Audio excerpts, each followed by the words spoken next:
Professor and Head, Department of Pharmaceutical Biotechnology, Pune College of Pharmacy, Bharati Vidyapeeth, deemed to be university. Sir has pursued his post-graduation from Marathwada University, Aurangabad and PhD from PAM University, Aurangabad. He has an overall academic and research experience of more than 15 years and has also been a visiting professor at several international universities. He has a total of 110 publications, more than 1,000 citations, and has even authored around 3 book chapters. He is also an active member of various organizations. I invite Sir to take over the session.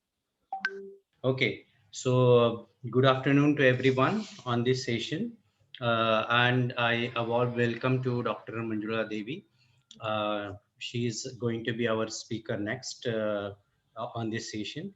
So I have an opportunity to introduce Dr. Manjula Devi, and Dr. Manjula Devi is from College of Pharmacy, Sri Ramakrishna Institute of Paramedical Sciences, Coimbatore, right? She is currently working as associate professor in the Department of Pharmacy Practice.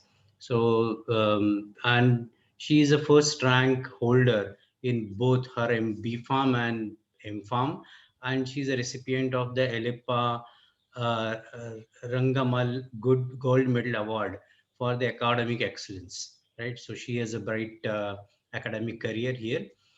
She's also a recipient of Tamil Nadu Pharmaceutical Science Welfare Trust Scholarship Award for guiding projects in MPharm and PharmD consecutively for 7 years. So she has some record over here for the guidance to the students as well. She has about 24 years of experience in teaching and have guided 75 projects from MPharm and PharmD. She had been actively engaged in medication error monitoring of Sri Ramakrishna Hospital. She has 48 research publications to her credit and in various reputed journals, and presented more than 50 papers and served as a resource person during including nursing education program on safe medication practice, IPA certification course on best practice in pharmacy management, and also PCI sponsored continuing education for pharmacists. She is also a life member of All India Pharmacy Teachers Association and Indian Pharmacist Association. So we have a renowned speaker this afternoon, and the dais is over to Manjula Devi now. Thank you, sir. Thank you so much for your nice introduction. Let me share my slides now. Sure.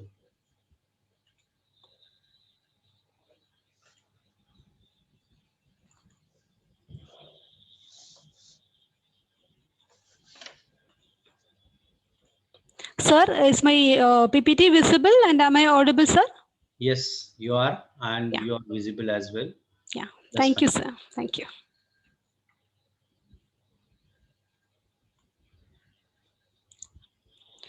So good afternoon and all assembled here. Topic given to me is critical care drugs and medication safety, role of clinical pharmacist. So when we look at the topic itself, we are very clear that we are going to look into various drugs which are used in intensive care units. Critical care is nothing but intensive care, and the drugs used in intensive care unit is critical care drugs. And what we can do, which are all the various critical care drugs, and as a clinical pharmacist, what he can do to safeguard patients from various incidents that happen inside critical care units due to this high risk medications. We all know that inside critical care unit, most of the medications given to the patients are high risk medications. And the patients who are getting hospitalized, also many of them belong to special population, like they are either geriatrics or pediatrics, or they have a problem with kidney or liver function impairment, or maybe they may be on dialysis. And when they are given with these high risk medications inside critical care unit, it is very, very essential that they are prevented from getting any incidents, drug-related adverse drug reactions. And pharmacists have a major role over there. So in today's presentation, in this session, in the coming 40 minutes, let us see what are the various critical care drugs and what we can do. So this is the top 5 high-risk medications. Any intensive care patient will be given with any one of these drugs mostly, either insulin, opiates, or potassium chloride concentrate or potassium phosphate concentrate, intravenous anticoagulants like heparin, and sodium chloride, which is hypertonic, more than 0.9%. These are the 5 top high-risk medications listed by JCI. But other than these 5 top high-risk medications, there is also another list of medications, or there is a category of medications which are most commonly used.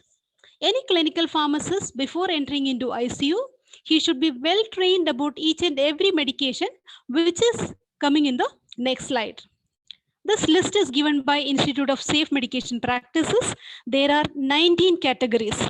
In the next 4 slides, we are going to see these 19 categories, and any ICU patient will be receiving any one of these medication. Which are those 19 categories? Adrenergic agonist, which is epinephrine or norepinephrine, adrenergic antagonist, anesthetic agents. See, everywhere in most of the classification, you will see the term IV. IV. So most of these medications are administered intravenously to the patient inside the ICU. That we have to remember before we go into the next few slides. So which are these 19?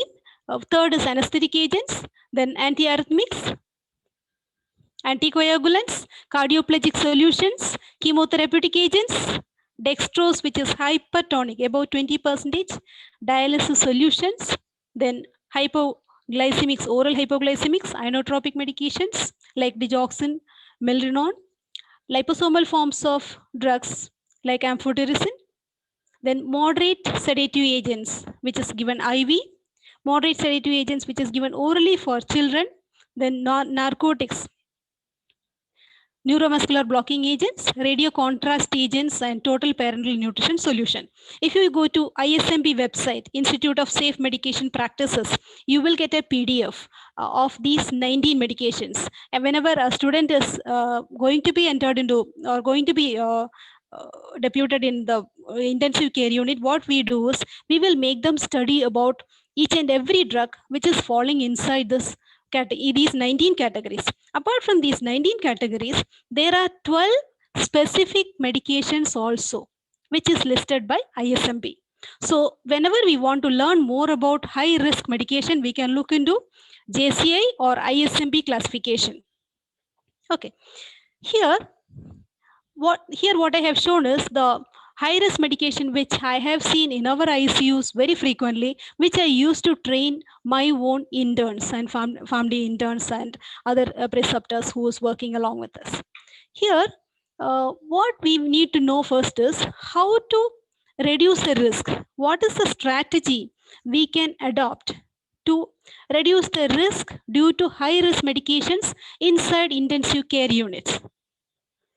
Just 3 strategies if we follow, that is more than sufficient. These 3 are nothing but value added service from a clinical pharmacist inside intensive care unit. They have a number of role inside a intensive care unit to safeguard patients.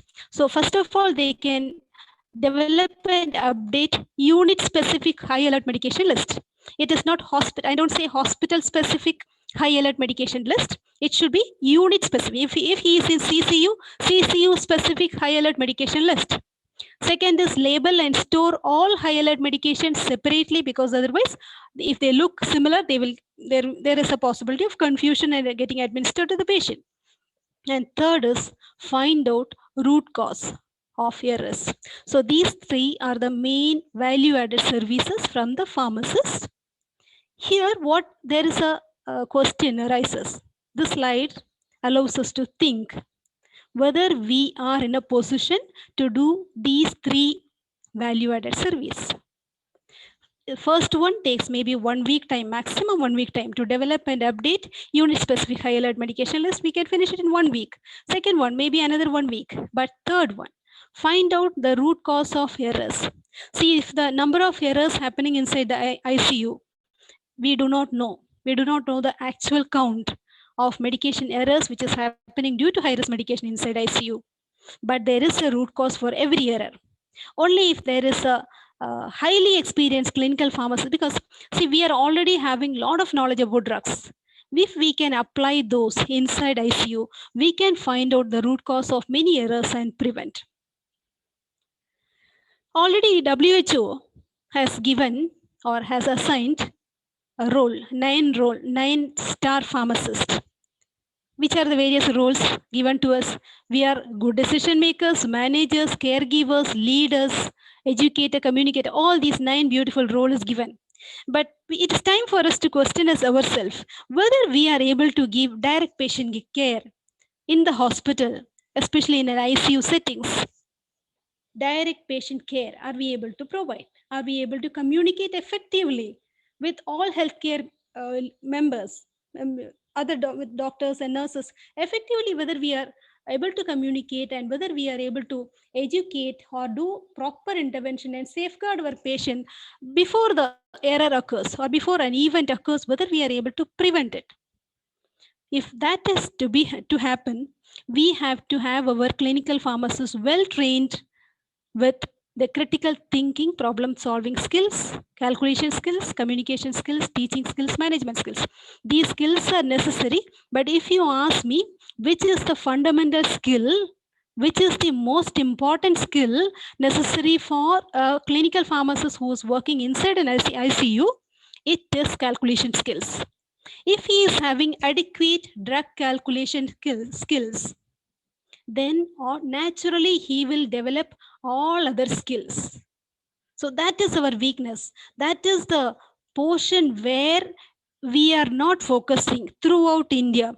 Throughout India, anywhere we see our clinical pharmacists are doing wonderful job with respect to all pharmaceutical care services. Are we not doing patient counseling? We are doing, yes. Disease counseling, drug interaction monitoring, ADR management, dosage adjustment, drug information, all pharmaceutical care activities beautifully, we have to appreciate them. They are able to do. But look at the center part in this arrow, in this picture, there is a big gap. What is that gap? See, that is towards the end process of patient care. Tomorrow, if I am admitted in a hospital, definitely I will expect some healthcare professional to discuss with me and my caregivers all safety of my medications. In the intensive care units, I am receiving all high-risk medications. I want the clinical pharmacist to make sure that the incidents are prevented or ADRs can be prevented to the maximum, for which we have to work closely with injectables, because for intensive care unit, most of the medications are injectable medications. But unfortunately, our interest is towards all other peripheral activities, not towards the central direct patient care activities, which is required for our patient. We look at the medication chart, we plan all other pharmaceutical care activities and miss out closely working with injectables. But there are many pharmaceutical properties of injectables which only pharmacist knows. Only pharmacist knows that we have to take care. So to move into that, I just want to have an overview on the various types of drug administration inside ICU. See, we have to take care of both dosing as well as administration in terms of safety. So how drug is administered in an ICU? Either through gravity set like this, drips will be coming to the drop chamber, a gravity set, or there will be this is an infusion, or this is a co-infusion, or it is a bolus. And in ICUs, in addition to this, in ICUs, we see pump. What pump? Infusion pump. Drug is administered to infusion pump or syringe pump. Or sometimes we see even in other settings, bolus is given through the Y site. So these four, that is infusion, co-infusion and bolus plus infusion and bolus. is common in every setting, but in ICUs, we see infusion pump also. Now, what is our role? Whenever we are visiting a intensive care unit or any other settings also, in terms of patient safety, 4 points or 4 IV monitoring parameters should come into our mind. Which are those 4? Diluent, dilution, flow rate, dosing rate. Diluent. See, first of all, we have to think whether my patient is receiving this medication in the correct diluent, in the correct dilution. If the dilution goes wrong, there are problems. The patient will show infusion site reaction, inflammation, thrombus formation, pain in the throughout the vein, all problems. He will not cooperate. That is because the concentration is going wrong. So we have to check the concentration, and you have to check whether the diluent is correct or not, and whether the flow rate and dosing rate is proper. See, there is a difference between flow rate and dosing rate. What is flow rate? It is ml per minute or drops per minute. If it is a gravity set, drops per minute. If it is an infusion pump, it is ml per minute. Or dosing rate is what? Mg per minute or mcg per minute or mg per kg per minute or mcg per kg per minute. Remember, in an ICU, doctors will prescribe the medication in terms of mg per kg per minute or mcg per kg per minute. It is that much accuracy is required because all the drugs are high risk medications. There, see, this is the place where we have to work between flow rate and dosing rate. Doctor is a particular dose and adjusting the flow rate. We have to see to that the flow rate and dosing rate are balanced, matching. Whether the flow rate is adjusted, first of all, we have to check whether the concentration is correct. Then check whether the flow rate is proper, ml per minute or drops per minute is proper. And also check whether the patient is receiving the correct mg per minute or mcg per minute. Otherwise, if it is exceeding, there is a possibility of drug-related, rate-related adverse reaction. N number of high-risk medications causes adverse reactions only because of wrong rate. When the rate goes faster or wrong, there is a possibility of adverse reaction. So that is our work. See, up to here, they will take care. Who will take care? The flow rate part, nurses will take care. And the dose, doctor is prescribing. But finally, if you check the dosing rate, from the flow rate, you will find the actual dose received by my patient is different from that prescribed by the doctor. So how to find that? What is the mantra for that? That I will come in the next few, after 1 or 2 slides. And this is about concentration, strength. I said already, if the strength is going wrong, there is a possibility of inflammation, thrombus formation at the injection site. So see, these are few examples. These drugs have a standard concentration like azithromycin. It should not exceed 1 to 2 mg per ml. Dilution should not exceed 1 to 2 mg per ml. Ciprofloxacin not more than 2 mg per ml. Levofloxacin not more than 5 mg per ml. Phenytoin not more than 5 mg per ml. Vancomycin not more than 5 mg per ml. My patient should not receive a higher concentration. Allopurinol not more than 6 mg per ml. Acyclovir not more than 7 mg per ml. Ceftriaxone not more than 10 to 40 mg per ml. Ranitidine, if it is given as an infusion, not more than 0.5 mg per ml. Midazolam not more than 0.5 mg per ml. And doxycycline, it should be between 0.1 to 1 mg per ml. Why? Because doxycycline is a highly acidic drug. If it is not diluted properly to a concentration within 1 mg per ml, it can definitely cause irritation. Like this, every medication is having a standard or recommended strength during administration that we have to make sure. How to make sure? There is a very simple method. Just divide the total concentration, that is nothing but the dose, by total volume. We will get the concentration. Compare with the standard recommendation. Yes, my clinical pharmacist is now ready to assure that he is receiving the correct concentration of infusion for my patient. Next is about rate. Rate is very, very important. I said there are 2 types of expressing the rate, that is flow rate, dosing rate. Nurses will adjust the flow rate. From there, we have to find out the dosing rate and confirm that the dosing rate is correct. For phenytoin, Maximum dosing rate per minute is 50 mg. No patient should receive more than 50 mg per minute of phenytoin. It will cause cardiac issues if it is exceeding. No patient should receive furosemide at a rate of more than 4 mg per minute if it is given as an infusion, a large dose infusion. Vancomycin, if it is exceeding 10 mg per minute, it will cause Redman syndrome. Like this, there are number of drugs and their standard concentration that we should know. Clinical pharmacists should know already what is the recommended standard concentration. Then what is his role now? This is the wonderful role. If any clinical pharmacist is able to do this, I will really appreciate him. If he can go to the ward or ICU, and from the drip rate, he has to convert or he has to find out the dosing rate. From the, see what, when we are entering into hospital, in the ward, we are seeing is what the drips falling into the drop chamber of the patient. We must be able to convert drip rate into dosing rate and compare with the standard and confirm that it is not exceeding.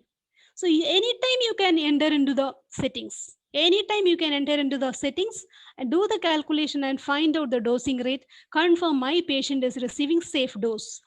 See, in case of most of the high risk medication, it is not mg per minute, but it is expressed as a compound rate mg per kg per day, or mg per kg per minute, or mcg per kg per minute, or mcg per kg per hour. Now, my clinical pharmacist is able to convert, he should be able to convert pump rate, what he is seeing in the ICU, the pump will display this many ml per hour is set already by the nurse. Okay, now I am seeing that. My clinical pharmacist is seeing that this many ml per hour. That is a pump rate. Pump rate should be converted into dosing rate. From the pump rate, you should be able to find out how many mg per kg per minute my patient is receiving, or how many mcg per kg per minute my patient is receiving. If you are able to do that, you are a wonderful clinical pharmacist. See, for all these high risk medication, we can do that. Our students are doing that, and I'm training them how to do the calculation. It is not doing the calculation, the speed in doing the calculation is very important. So these are all some adverse reactions which are arising due to wrong rate. If the rate goes wrong, if it is administered rapidly to the patient, I myself have received high risk medication once in a faster rate. I was not very much conscious that time, but so I wanted a clinical pharmacist to come and check, am I receiving the correct rate? I was receiving calcium gluconate. Am I receiving the correct rate? There is no clinical pharmacist.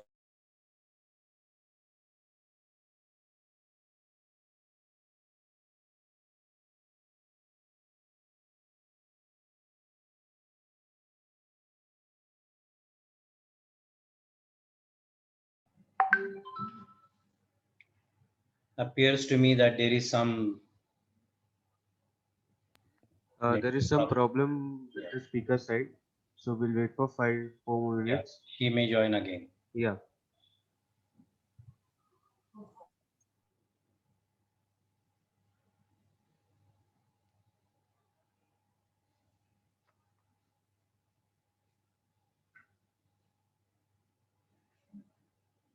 She's there, but she's Yes, ma'am. Yeah. Yes, sir.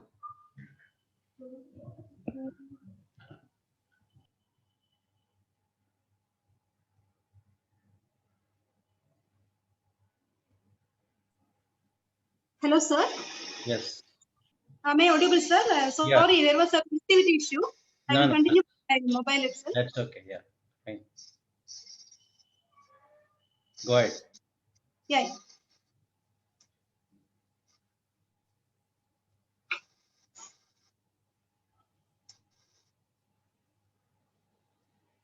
Can you see my screen, sir? I can see you, but I cannot see your slides. Okay. 1 second, sir. Please excuse.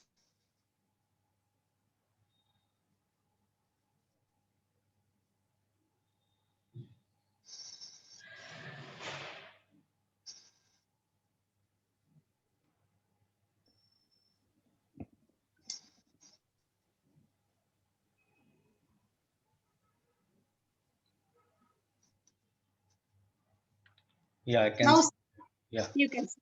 Okay.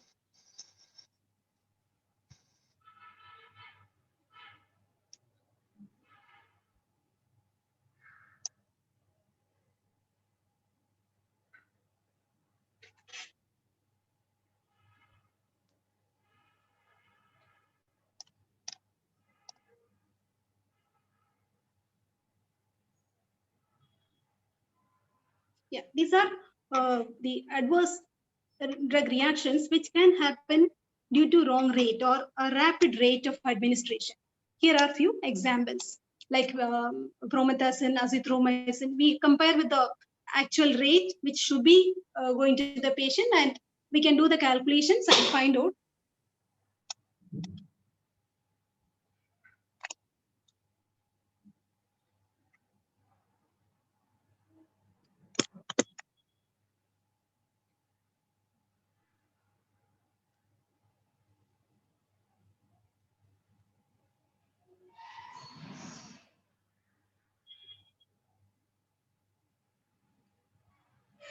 So these are the 5 important calculations.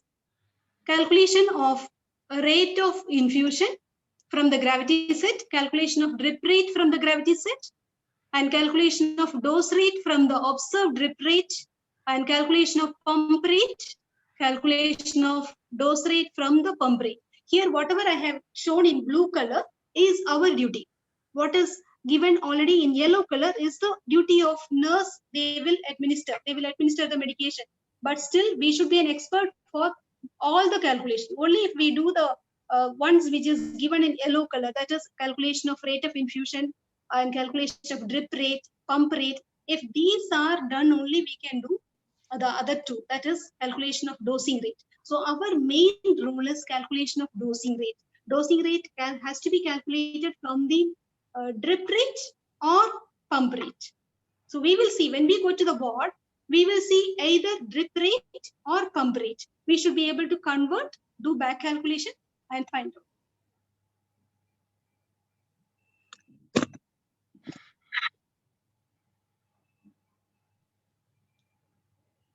This is the most important formula for finding out the rate, that is volume by time. If you divide volume by time, you will get the rate. And drip rate is nothing but volume by time into drop factor. In every injectable set, injection set, IV set, there will be a value given as drop factor. So if we know the total volume and the duration through which the drug has to be administered, just divide volume by time and multiply by drop factor, we will get the drip rate.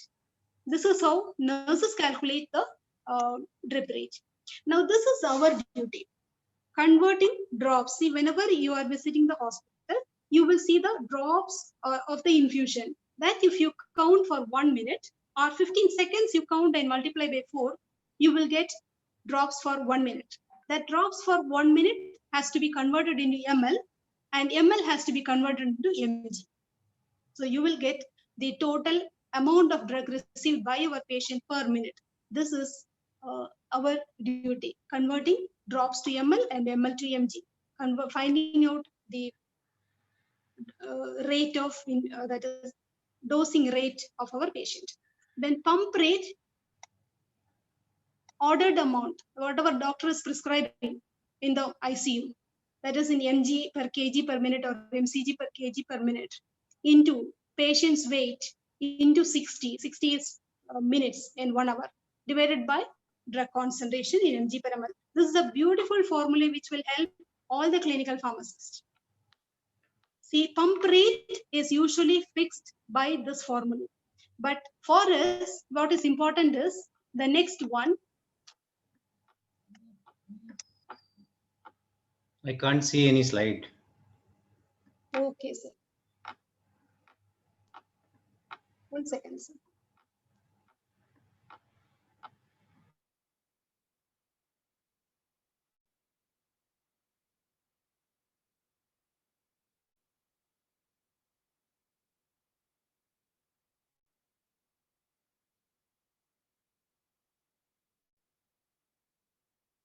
Sir, is it visible now?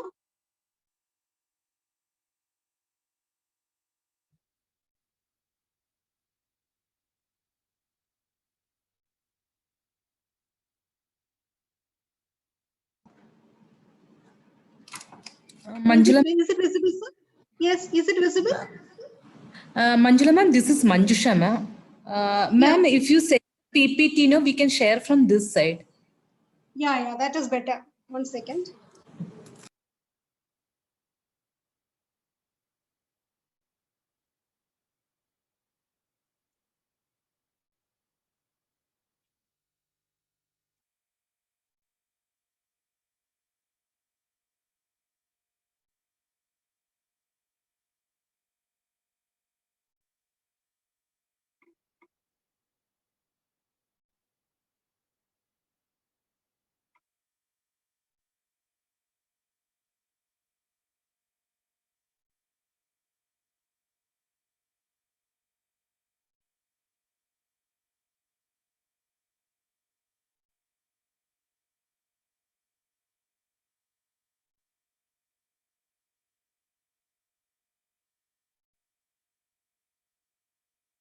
1 minute, Manjusha, I'm sending. Yes, ma'am, no problem. Extremely sorry for the inconvenience. No problem, ma'am, no problem.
Manjusha, I mailed you. Can you please open that? Yes, ma'am, yes, ma'am.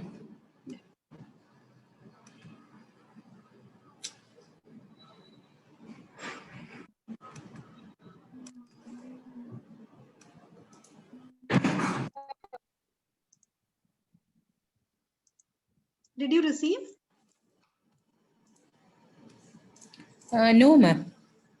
No, I have mailed him.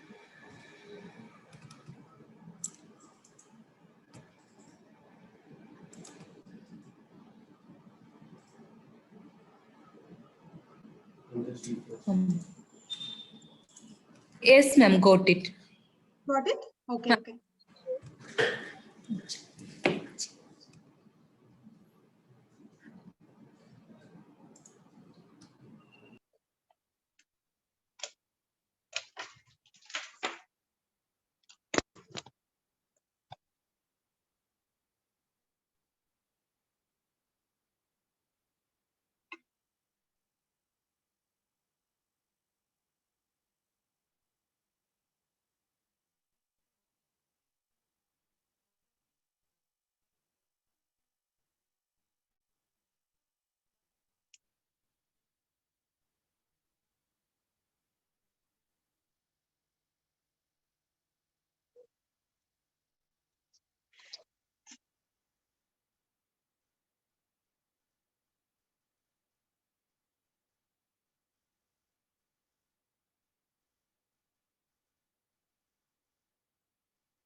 Yeah. So next slide, please. This we have seen.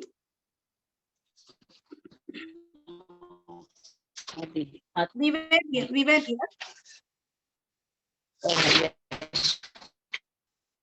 Manjusha? Yes, ma'am. Yes, ma'am. Okay, okay. So we were here, we have to do the third and fifth step, that is dosing rate from the drip rate as well as pump rate. Whichever set, IV set it is, we can convert the flow rate into dosing rate. That is our important step to find out the safety of medication. Next slide, please.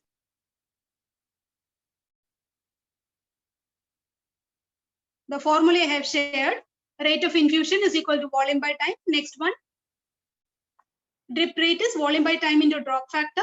The infusion set will give us the drop factor. Then this is our most important work, converting the drops to ml and ml to mg and finding out the safety.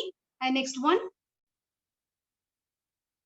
this is for all high risk medications which is prescribed in mg per kg per minute or mcg per kg per minute. We can apply this formula and find out. The next is for us. See, this is for fixing the pump rate. Next one, ordered amount. So anytime we enter into ICU, from the pump rate, we can find out how many mcg per kg per minute our patient is receiving. So that is the compound rate. We can find out and we can ensure and we can prevent many adverse reactions if we know this golden formula. Next one. So see, not only calculating the rate of infusion, but we should also know there are multiple causes for one drug to cause us one ADR. The causes may be different. Multiple causes are possible.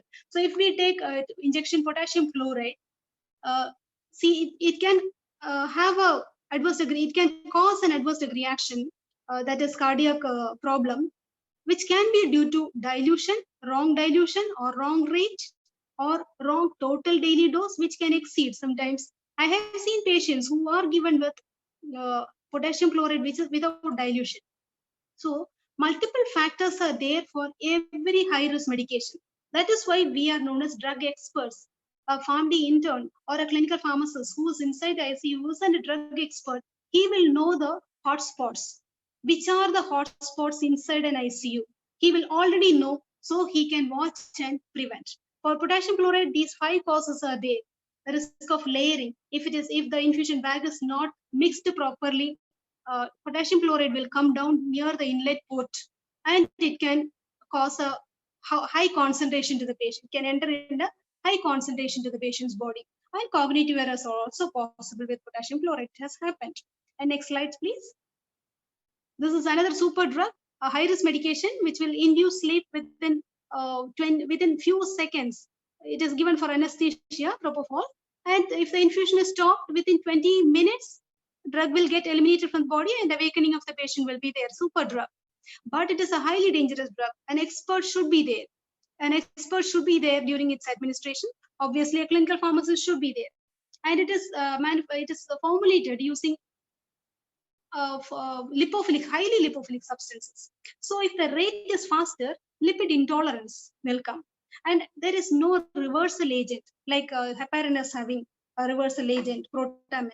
Like that, for this drug, there is no reversal agent, and it can cause a respiratory depression, serious respiratory depression. And it can cause microbial growth in the tubing. So all these multiple factors about intensive care drugs should be familiar to the clinical pharmacist. And one more drug I have shown here, next slide, heparin, which is a very commonly administered medication. Heparin is ordered as well as supplied in units. And it's available in multiple units, like units starting from 1,000 units per ml to 50,000 units per ml is available. So the correct vial choice is very, very important. Correct vial choice. And the syringe, which is used for administering subcutaneously heparin, should be 1 ml to prevent many errors. If we use higher volume, accuracy will reduce. Patient will receive a larger volume. It is very sensitive. In pediatric patients, they are very sensitive. And also, they should not get confused between HepLock solution and heparin injection solution. It has happened even in FDA website, if you look, or CDC website, if you look. There are a number of incidents which has happened by interchanging between HepLock and heparin injection. HepLock is used, or Hep flush. It is used for removing the thrombus which is formed in the injection site. So these two can get exchanged. So what I want to say here is, with these three examples of heparin and previous two drugs, all clinical pharmacists must be an expert of every high-risk medications. He should know all properties, pharmaceutical properties of injectables. Then he can do well, apart from knowing the calculations. Next slide, please. So initially we said there are 4 monitoring parameters: diluent, dilution, flow rate, and dosing rate. So what about diluents? There are many drugs for which the diluent can go wrong. Why it goes wrong is because, see, for most of the drugs, whenever it is available as a powder form, there is a reconstituting agent which is coming in a small volume. That is only a small volume. After dissolving in the small volume, it is diluted in a large volume parenteral. The small volume parenteral is coming in the pack itself, along with the pack itself. But the large volume parenteral, which is used for further dilution, is selected by the nurse by going through the manufacturer's leaflet. If that can go wrong. She can miss that and she can go wrong sometimes. And this is a typical example. Amphotericin B liposomal emulsion is diluted by mistake, diluted using normal saline. Why? Because normal saline is a common solvent. She is using normal saline for many drugs. So for amphotericin B liposomal emulsion also it does happen. But the precipitate formed due to incompatibility of this drug and diluent can cause anaphylaxis. Immediate death is possible if not taken care. And they have to use only the appropriate diluents. That is the importance of choosing the most appropriate diluent. For certain drugs, they can go wrong. So we have to be very careful. Otherwise, crystals are formed. See, crystals are like blade, sharper than blade. If they enter into bloodstream, it can cause harm. Next slide, please. Noradrenaline. Any ICU you go and see, noradrenaline has to be administered with NS plus dextrose. Dextrose also should be added along with NS to prevent oxidation. But this is not taken care of. Only NS is given along with for diluting noradrenaline. Partial drug loss will be there. Next slide. So this is a root cause for wrong dilution. See here, vancomycin, it has to be diluted initially. Initially, it has to be reconstituted with a 10 ml of sterile water for injection. Further dilution has to be done in most appropriate solvent. So the reconstituting agent is coming with the vancomycin, whereas the large volume diluent is not coming with the product. So there it can go wrong. Sometimes the second step of large volume dilution itself is absent, and our patient, unfortunately, receiving the drug like a bolus drug in a concentrated, highly concentrated form. The drug is received without even dilution. So all these we have to proper dilution. We have to take care. The clinical pharmacist who's inside the ICU has to take care of proper dilution. Next slide, please. See, this is the image of drugs which is given to ICU patients. See, normally we see medications in one or two. Patient will be receiving maybe 1 or 2 or 3 medications only. But in ICU, you see number of medications received by our patient. What will happen? There is a high possibility of incompatibility. Incompatibility is normally undetectable in bedside practice. We tried our level best to detect incompatibility. It is not that much easy. But inside an ICU, you can see incompatibility. You can prevent incompatibility. We have demonstrated incompatibility of many drugs in our laboratory. See, if you mix this, it happens. Please show the next slide. I think I have a image. Yeah, this is from the website net only. This is to show you that if there is incompatibility, it can form clot formation, or it can block the catheter. See, multiple medications are given to the patient, and all the medications will meet at the Y site or BD connector. From the Y site, there is a small extension tube. If the precipitate is forming, it can block the catheter. After the extension tube, catheter, and it is entering to the body. So there it can form a block, and the block can go and form a major block in organs like kidney, liver, heart, anywhere it can go and get deposited in the body. And all these precipitates are known as lethal precipitates. See, that is why the reason behind it, the formation of lethal precipitate is pH. Because an acidic and basic pH that all of you must be knowing, or precipitate formation, solubility change, all these are the reason. So since we know the mechanism or the reason behind, we can be very careful. Unfortunately, when the patient is given with number of medications, the small part of the tube, which is shown here, that is the extension tube, which comes after the Y connector. In the Y connector, number of medications will mix. After the Y connector, there is a small tubing called as extension tube. Inside the extension tube, if you are inside the ICU, if you watch carefully for certain drugs, if they are incompatible, you can see the precipitate formation, crystal formation. This is the image which I have prepared in my laboratory. We have simulated, just like the clinical setup. We have simulated and we have demonstrated this is how, and we have educated the nurses also, and we told them which are all the incompatible medications. Next slide, please. So my point again, what I want to highlight is, if we want to demonstrate, if we want to a star pharmacist, especially in ICU or in any other settings of a hospital, this is for all the students who wants to excel as a clinical pharmacist in future. If your aim is to become a clinical pharmacist, or if you are planning to go abroad and write exam, or especially if you want to practice in a hospital, then these skills are necessary: calculation skills, critical thinking skills, problem solving skills, decision making skills, communication skills, teaching skills, and interpersonal skills. These skills are necessary, but please go to the next slide. Yeah, what I want to highlight here is, see, these skills are necessary, but if you have calculation skills, if you have good calculation skills, actually there are a number of calculation as we have to learn. Not only this rate, dosing rate, but apart from that, you have to know the calculations of dosage adjustments in renal, hepatic function impairment, then equianalgesic dose conversions of opiates, opioid dose, equianalgesic dose conversions, then salt factor and the conversion from IV to oral, then dilutions, volume of drug to be withdrawn, pediatric drug dose calculations based on age, body weight, then body surface area, and conversion from household to metric system, metric to household. There are a number of calculations which I used to train even all healthcare professionals, nurses, doctors, clinical pharmacists, preceptors, everyone I train through workshops. So if you develop these calculation skills, automatically you will develop communication skills, because if you learn, if you find a mistake, you will teach others.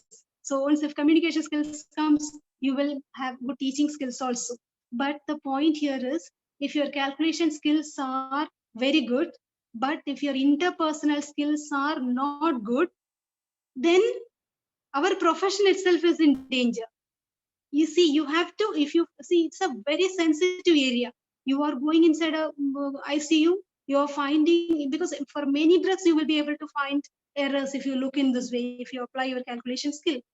And if you are not able to convince the other person in a pleasing way, then the relationship is gone, and we will become a nuisance. Otherwise, if you can do it in a proper way, you will be well appreciated. The day from when you are doing this, you will receive a different kind of respect from all other healthcare members. So this is the mantra to become an important healthcare member in your setup. If your aim is to become a clinical pharmacist, please proceed from today at least by learning all calculation skills. What is interpersonal skills, or how to develop interpersonal skills, is in the next slide. That is the last slide. See, it is all teachers, all preceptors who train their students on calculation skills should train at the same time about principles of bioethics. See, if you find a fault in the dosing or administration, even our students should know to express it by giving respect to the person to whom he is talking.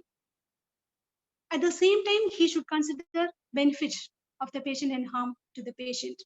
This is nothing but I have shown here, what I have shown here, what I'm trying to tell you is these 17 bioethics principles. There are 28 bioethics principles, 28 articles in UNESCO principles of bioethics, which is required for us, out of which 17, 3 to 17 are very, very essential for us.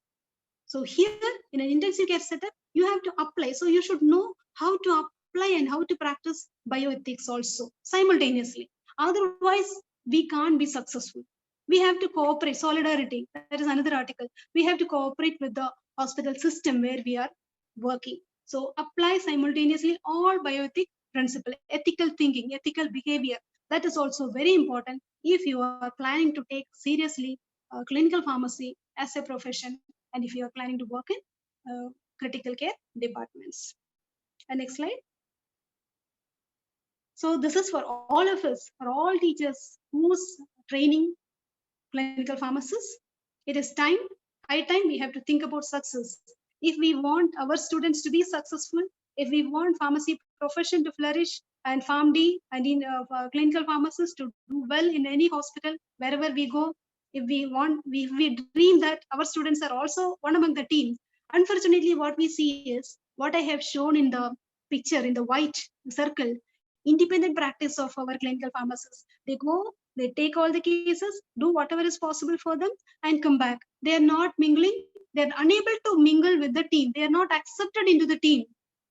Very sad situation. That should change. They should also be one among the team member, healthcare team member. If they can have ethical principles in their daily practice and the knowledge. See, actually, we have a vast knowledge about drugs, but if we can apply it skillfully, then our profession itself, we will be benefited. Our profession itself will be benefited. So I should thank you. Thank you for giving me this opportunity. Thank you, sir. Thank you, sir, for the opportunity, and thank you all for patient listening. Thank you. Bye. Please project my thank you slide next, I think. Yeah, thank you. Thank you very much. If you have any doubt in calculations, I'm always there. Anybody feels that you have any doubt in calculations, which is required for patient care, please approach me. Thank you.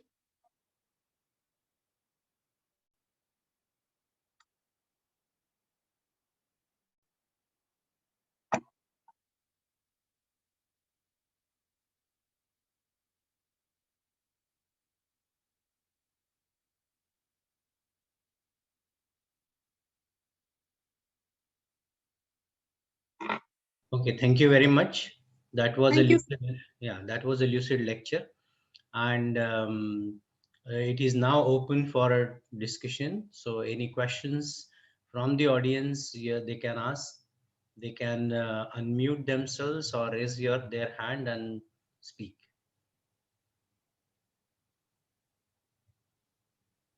Of course, there are some questions in the chat box, so I will read those for you, and you can answer those. Okay. Okay. Yeah. So let me see. There is a question from Sushil Kumar Londe. Right, ma'am, can you highlight on available sources?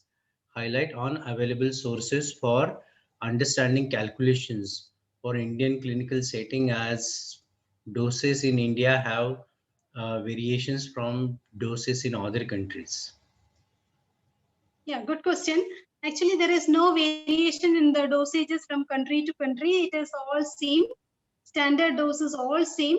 And if you want any textbooks which will help you for calculations, if you just type pdfdrive.com, and in that, if you type pharmaceutical calculations or drug dose calculations, you will get plenty of textbooks which will give you with the problems.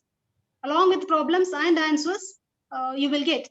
I myself took 6 months time to train myself to be an expert in calculations. So it will take some time.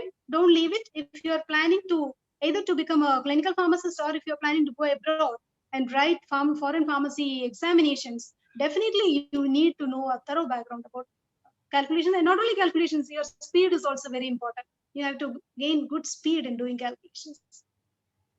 Okay. I will ask a question myself. Uh, you said, like, of course, like there are many drugs that is being given and administered together. I'm sure that is a big risk in the ICU. But then I'm sure there are like compatibility tables available, and those would become like available for our students and things like that. So, are there anything like this available already? The compatibility and non-compatibility? Everything is available. Compatibility chart, 2D compatibility charts are available. Even the manufacturer's leaflet also, lot of informations are available. But the thing is that either they are busy, too busy, they will not be taking care of the income, and they are not aware. When nurses are not aware about incompatibility, it is not in their curriculum, sir. That's So we really have to work on it. that's right. Informations are available, sir, already available. Because I think that would be, as you said, that could be a fatal. So that is a very crucial uh, Yes, sir. piece of data. Okay, there is another question here. Um, use instead of textbook. Any reputed sites to use instead of textbook? That is been asked by Tanishk Gore. ISMP is the best site. Institute of Safe Medication Practices. Okay, so those Institute- sites are available. Yes, sir. ISMP, you just Google ISMP, you will get, and you will get a list, ISMP list of high-risk medications, you will get, and the details are also there. And if you're given with micromedics, you can further learn in depth about each and every drug. Okay, fine. So then there is another question from Rupali Patil. How to calculate number of subjects to be included in trial for expedited study? Expedited study. Yeah, there is a sample calculation formula available right now. I don't remember the formula. It is a simple, complicated formula, but that is for a trial and project works. You can apply the formula if you want. I can send to Manjusha. It is available. Sample size formula. If you just type, you will get from Google. Okay. And if you, but that formula needs pilot studies. N value. N value means it's pilot study values. Pilot study values, if you apply, you can get the expected value which you have to include, patients you have to include in a study. Right. There is another question from Sushil Kumar Lunde again. Is Micromedex a reliable source for checking IV compatibility? Yes, sir, 100%. So Micromedex is a reliable source. Yes, it is. Even Lexicomp is also a reliable source. Okay. Right. There is. I have another question. Many of these drugs do have very high toxicity. See, my background is I'm a biotech, right? So we look into many of these gene sequence and data and things like that. So now, of course, like there are many different uh, is developing that people can sequence and find out the toxicity based on their genetic sequences, right? Because if certain genes have certain mutation, right, then these patients become slow metabolizers, right, and then the drug can become toxic to them. So, and then there are, of course, like there are examples like warfarin and many others, which the genetic test is mandatory before even administrating them. So if this data become available more and more, right, I'm sure it is beyond nurses to even comprehend this kind of data and things like that. So I'm sure it is the job of these clinical pharmacists to deal with it. So how these clinical pharmacists are going to be uh, well acquainted with this techniques and this thing, like I don't know if that is there in their syllabus or in their teaching, but I'm sure it should become available sooner, right? So It's a is there very any? good suggestion. Yes, sir. Yes, sir. What I want to tell you is we have in the syllabus, but it is just touching the area. That's all. There is no in-depth details. It is not allowing. But there are courses like personalized pharmacotherapy, which allows a student to update. But we don't have the program in India. If it is coming, or if the students are willing, because that is the future. What you said right now is the future, sir. That's So right. if, So if they can do a course, your next program, 1-year program or 2-year program, this personalized pharmacotherapy programs right. in abroad is there, in US it is there. I don't know when it is going to come to India, but that is the future. We And need. that, but it's not like far distant future either. I mean, it can be just Yes, around the corner, right? So I think we should really get geared up for this kind of data as well. Yeah. Okay. yes, sir. So I don't see there is any more question in chat box either. So I think we can conclude this session. So I formally thank Dr. Manjula Devi for appearing here on this platform and giving us a lucid lecture, right, on the clinical pharmacy and medication safety. And I'm sure the participants have got benefited from your wisdom. So I think I formally extend a thank you from on my behalf, on the behalf of these organizers of this quality improvement program, and on behalf of the college, right, the Pune College of Pharmacy. Bharati Thank you, Vidya. sir. Thank you so much. Thank you. Thank you very much. And then we will look forward to have more instances to interact with you.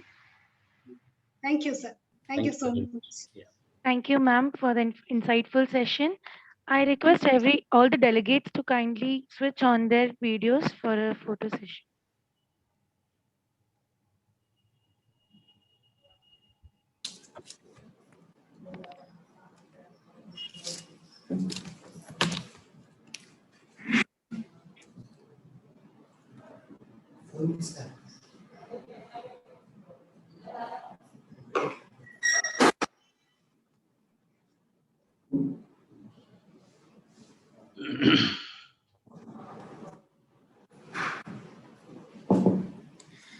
Thank you, Manjula ma'am, for accepting our invitation.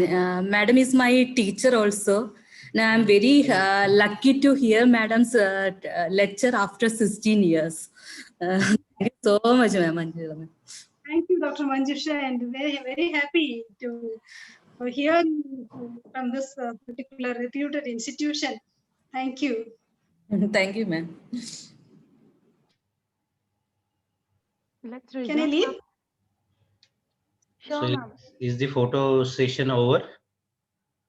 Yes, sir. Okay, so we can leave now. Yes, sir. Okay. Delegates kindly join Thank after you, sir. 10 minutes for another session.